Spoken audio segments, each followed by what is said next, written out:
Buenas tardes, profesor Carlos Vargas y compañeros del grupo 8 de Descubriendo la Física de la Universidad de Antioquia. Mi nombre es Mervin Manuel Prieto Ortega y a continuación les voy a explicar mi experimento físico llamado onda de péndulos o también conocido como la danza de los péndulos, el cual es un experimento inventado por un físico austriaco en el siglo XIX. Este físico se llamaba Ernst Mach. Para empezar, este experimento está construido con materiales al alcance, un perfil en L, en aluminio, unos clips metálicos, 12 tuercas e hilo que hace el papel o cumple la función de longitud de onda. Eh, Como segunda parte les muestro ahora que este experimento pues depende de esta formulita, donde T es el periodo de oscilación del péndulo, ¿sí? Es el periodo de oscilación de cada péndulo, 2 una constante, pi una constante que conocemos, G la constante de gravedad y L es la longitud de cada péndulo. Esto quiere decir que esa longitud no es arbitraria, sino que depende de esta formulita. ¿Listo? Entonces, despejando L, llegamos a esto, que L es igual a T sobre 2pi elevado al cuadrado por G. T para cada péndulo es diferente, porque incluye una pequeña diferencia en milisegundos entre péndulo y péndulo. Entonces, con esta formulita se calculaba la longitud del péndulo que va desde este bordecito hasta el centro de la tuerca o hasta el centro de masa del péndulo, ¿cierto? A continuación voy a hablar un poquito más del experimento para finalmente mostrarles el atractivo y bonito efecto visual que, que genera este experimento físico. Bueno, profe Carlos Vargas y compañeros, entonces aquí les muestro como el procedimiento de los cálculos para encontrar la longitud de cada uno de los péndulos. Acá pues, se presenta un dibujo donde el primer péndulo tiene una frecuencia de un segundo, ¿cierto? De un segundo. Y el último péndulo, el más largo, tiene una frecuencia de 1.2 segundos. Con esta información, entonces se puede hallar la diferencia de segundos entre péndulo y péndulo. Entonces sería 1.2 menos 1 dividido en 11. Son 12 péndulos, pero empieza a contar a partir de este, ¿cierto?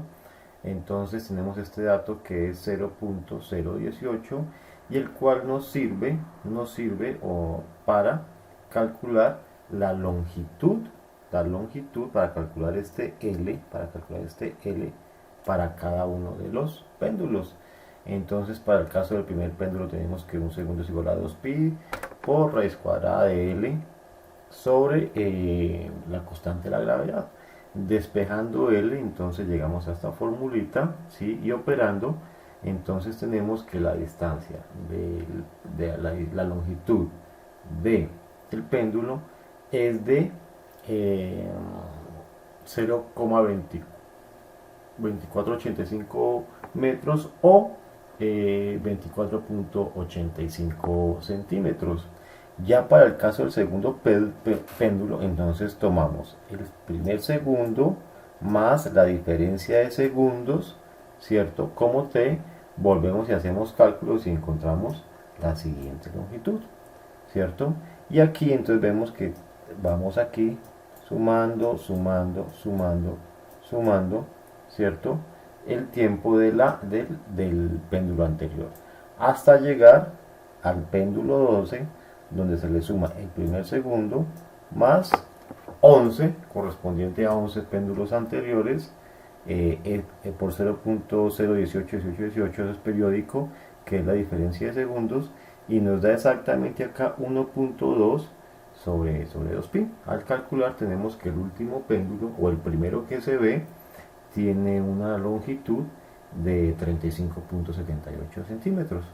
Entonces, pues son unos cálculos que explico a muy grosso modo, pero pues que dejarán una idea general de la manera como se calcula la longitud de cada péndulo. Bueno, ahora sí pasemos a ver el movimiento de la danza de los péndulos.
Bueno, uno de los aspectos más importantes es la longitud de cada péndulo. Al ser diferentes cambia el periodo, es decir, el tiempo que el péndulo tarda en completar una oscilación, el movimiento completo de derecha a izquierda o viceversa. Los péndulos más largos tienen el periodo más largo y los más cortos, sorpresa, el más corto. No todos los péndulos hacen el mismo número de oscilaciones en el experimento. La medida de la cuerda se ajusta para que el péndulo siguiente haga siempre una oscilación más en el mismo periodo de tiempo. Es decir, si el más corto hace 30, el siguiente hace 31 y el siguiente 32.